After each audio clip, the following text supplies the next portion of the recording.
the art of beliefology. It's a word I made up, beliefology. Well, what is that?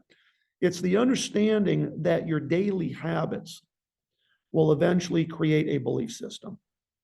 And that belief system that is created by your underlying habits then will define and create the reality, which is the life you lead. And I've seen this in people that I've coached.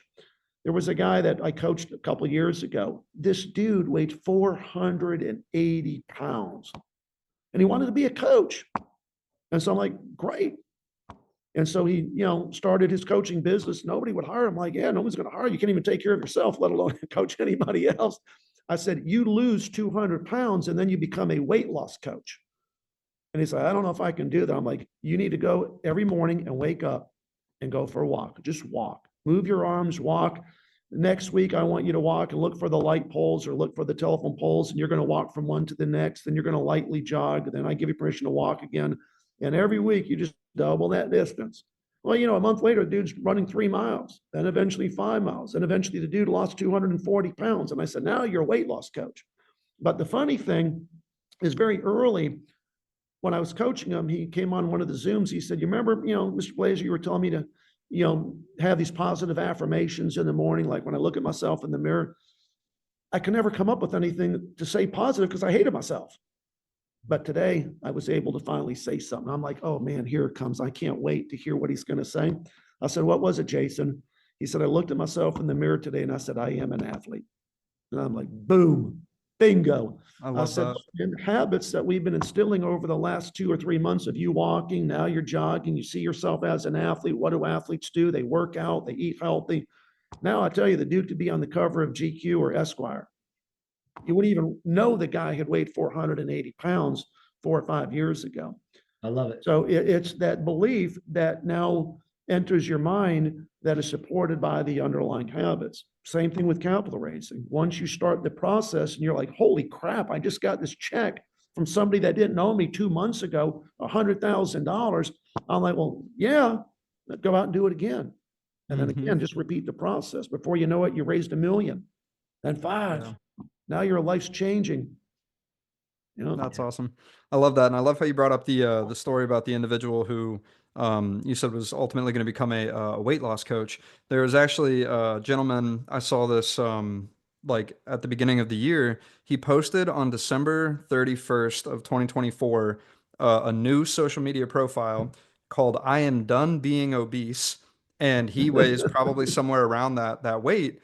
Yeah. And that first video, he explained, like, these are my pain points. I'm so sick of this. Follow me on my journey of this. By January 7th, a week later, he had gotten, I believe it was close to 500,000 followers on Instagram from those 8 reels that he had posted just of him literally getting up and going for a walk. Yeah. And the reason I bring this up is because a lot of what you're talking about here is the mindset behind a lot of this stuff and surrounding yourself with the right influences and the right people and things of that nature. And so ultimately, like, I want to hear, how is it that, what happened in your environment that allowed you the opportunity to start thinking in that capacity and gaining that mindset and ultimately sharing it with others? I think I've always had the mindset, but I think what happens to a lot of people is it goes dormant. It's like inside of us, we got this desire, we got this other gear. We know we could be doing more, but we don't. And I heard a phrase about 4 years ago that I absolutely love, and he's become a good friend. He's been my personal coach for quite a while now, Coach Michael Burt out of Nashville, Tennessee, just an absolute rock star. He was at an event and he heard a Navy SEAL talking about something called prey drive. And it's not prey, P-R-A-Y, it's prey like a bird of prey. And so this Navy SEAL said, here as a SEAL, we train people to see something in the mind or with their eyes and pursue it to its ultimate conclusion. He said, if I could activate the prey drive in humans, that would be huge. Like when they start something, they finish it. They don't give up. And so he has become known as the world's #1 activator of prey drive, inspiring people, motivating people, and to be around him is absolutely infectious. But, now doing what I do, having spoken on stages with some of the most famous people on the planet, like Floyd Mayweather, Jesse Itzler, John Maxwell, Elena Cardone, Jordan Belfort, all these other, quote, celebrities, you start to learn from each and every one of them. You're backstage or you hear what they say, and you just realize that that instinct, whatever you want to call it, that was dormant has been reactivated. And then you just show up and you take action each and every day. The way to get what you want in life is to just take an action.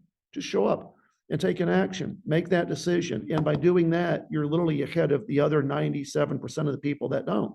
Like people say, well, how'd you get so successful? I just showed up. Wow. Like that's so amazing. It ain't rocket I love science. that. I just showed up. The other 97% of people that ain't where I am chose not to. Again, it gets back to they just don't want to do the work. They don't want to show up. It ain't rocket science, folks. It's just, yeah, it's hard work. Of course it is. I've traveled all over the world. I wake up at 4:30 in the morning to get my workout in before my day gets started. And the biggest problem that most people have, or the biggest excuse they'll ever give you, is I don't have time. Oh my God, bullshit. I call, like Matt McConaughey would say, bullshit on that one. What you're really saying is it ain't important to you. You will always find time for the things in your life that are important.